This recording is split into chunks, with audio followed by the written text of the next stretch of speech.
Hi guys! So, here's the chika. Ang dili ko pwede mo tingin yung labong ka ko dahil. Anyway, guys, dili ko makakasupot tingin kay maulo ko.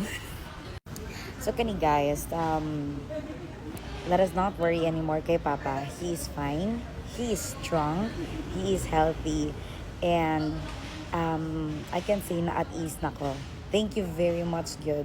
I will not disclose kung asa karon dapit si Papa for his safety. But definitely, naagyo siya dito asa ano day. Kung asa ning lagi butang day, diba? But specifically, dili gyud ako siya pwede i-disclose. But don't worry guys. And to those people who are asking if they can visit Papa, I'm very sorry guys.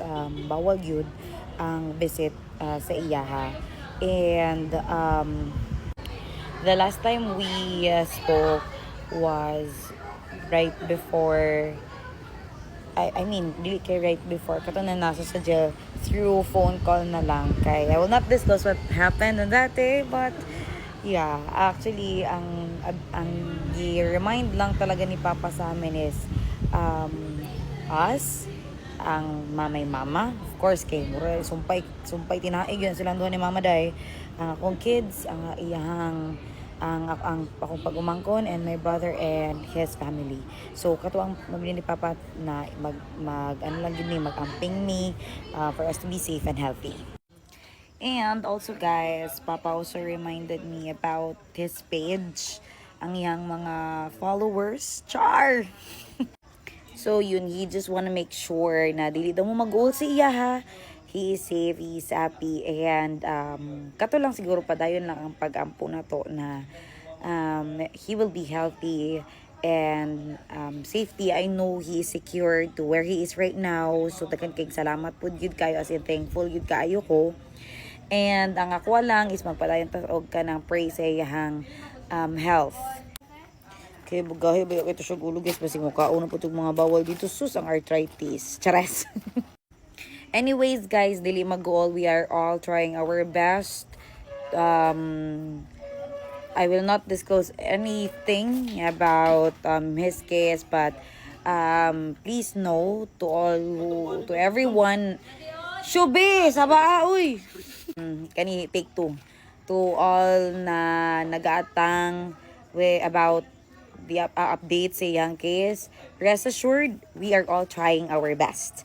That's the only thing na I can assure, especially sa mga naga-pray for him about this case. So again, daghan king salamat. He is very thankful. Actually guys, pag as I can recall, katong time na namin dito, mas nag-uul pa siya sa iya. Dili siya nag-uul. He is actually really happy kasi na-overwhelm na-overwhelmed yun siya sa love and support na inyong ginapakita sa iya ha.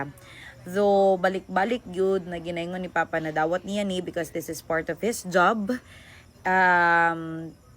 Yun lang, we are really hoping na kanang inside he is healthy, okay, and siguro happy.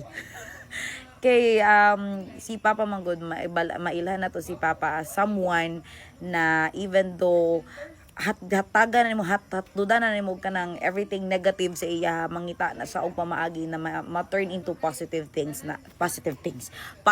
na siya. So kita pod as kanang nasa iyahang likuran karon, let us be positive also. Let us trust God's plan. Kay grabe gyud ang God's plan guys. And let us always believe that God is good all the time. So yun lang guys. Sorry dugta nagyukikog dagway guys, pangit pa kay akong buhok, mabash na puntaan ni, pero bahala sila wala ko labot. Dala pa akong bungot guys, para mamatay gyud mo sa kalagot sa akong bungot. Bye. Hi guys! So, muna siya ni ang chika na ko guys. This will be just short. Di na ko siya ma-elaborate good guys. But I'll try my very best later pag di na ako busy mag-live ko to answer everyone's questions. Kasi I know guys na you would like to know updates kay Papa. And ako inyuhang kanang ginakulat na mag-update sa iya guys. Pasensya na po. And yes, first to answer everyone's question, and I think you already saw the live video sa Brigada News FM. My Papa is currently detained at NBI. So, second guys, with regard to kano sa tud kano sa si Papa dito, naagyon na yung proseso guys.